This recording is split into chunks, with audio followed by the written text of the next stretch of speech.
توی این ویدیو قرار راه‌های پس‌انداز کردن رو با هم مرور بکنیم.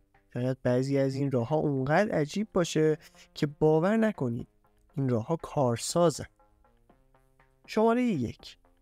فهرست بندی و بودجه بندی کنید. همونطور که کارهای روزانه‌تون باید طبق برنامه‌ریزی انجام بشه، برای دخل و خرجتون هم باید برنامه‌ریزی کنید. میتونید شما جدولی بکشید و جلوی هر آیتم هزینه‌های معینش رو بنویسید. مثلا هزینه اجاره خونه اگه مستاجرین، هزینه خودرو و بنزین، هزینه‌های درمانی و چکاپ ماهیانه، هزینه درس و مدرسه فرزندتون، هزینه‌هایی که برای لباس، خوراک و تفریح اختصاص میدین و بقیه موارد. از وسایل نقلیه عمومی استفاده کنید. به جای هزینه‌های سنگین کرایه روزانه میتونین از وسایل نقلیه عمومی مثل مترو و BRT استفاده کنید. مگر اینکه درآمدتون اونقدر بالا باشه که تاکسی آنلاین یا کرایه آژانس براتون ناچیزه. از محصولات تخفیفدار استفاده کنید. یکی دیگه از روش‌های پس‌انداز پول استفاده از محصولات تخفیفداره. ممکنه این تخفیف شامل خوراک، پوشاک، تفریح، سفر، کتاب و یا حتی محصولات فرهنگی دیگه باشه. میتونید توی خبرنامه سایت‌های ارائه دهنده خدمات تخفیفدار مثل تخفیفان و نتبرگ و بقیه سایت‌ها عضو بشید و از آخرین رویدادها مطلع بشید. برای کاهش هزینه‌های درمانی به بیمارستان‌های طرف قراردادتون مراجعه کنید.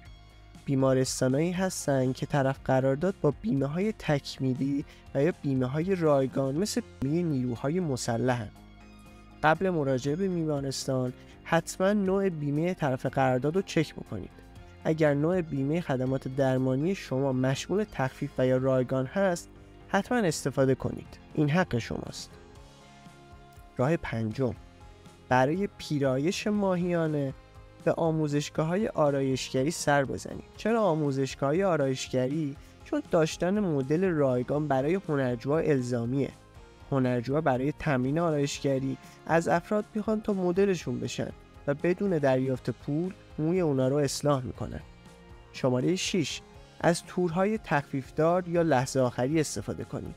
اگر زیاد اهل گردش و تفریح هستین و نگران هزینه‌های سفرید، میتونید از تورهای تخفیفدار و لحظه آخری بهره‌مند بشید.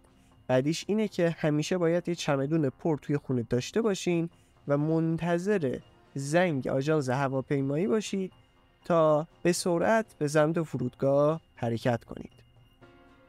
مبلغی از حسابتون رو بردارین و در کیف پول خود بگذارید و هرگز به اون دست نزنید. یکی از بهترین و قدیمی ترین روش‌های کنترل هزینه ماهیانه اینه که مبلغ معینی رو سر ماه از حسابتون بردارین و در جیبتون بذارید. با این روش دیگه حواستون به سمت کارتتون نمیره تا وسوسه بشید. هزینه‌های روزانه مثل کرایه، خورد و خوراک جزئی و یا هزینه‌های شارژ اینترنت و گوشی رو توی کیفتون بذارید. 8. اجناس ارزون قیمت در بلند مدت نخرید. حتما این جمله معروف رو شنیدین که انقدر پولدار نیستیم که جنس ارزون بخریم. یعنی این که اگر شما یک بار جنس گرون قیمت خریداری کنید، به دلیل کیفیت مطلوب و با دوام‌تر بودنش این جنس دیرتر کهنه یا خراب میشه و شما مجبور نیستین سالی چند بار اون جنس رو بخرید. 9. به جای خرید محصولات فرهنگی اونا رو اجاره کنید یا به امانت بگیرید. بهترین مثال عضو شدن توی کتابخونه‌های شهرتونه که به جای خرید کتاب یا محصولات فرهنگی میتونید از اجاره کردن یا امانت گرفتن اونا استفاده کنید. 10. به دنبال آموزش و یادگیری باشید.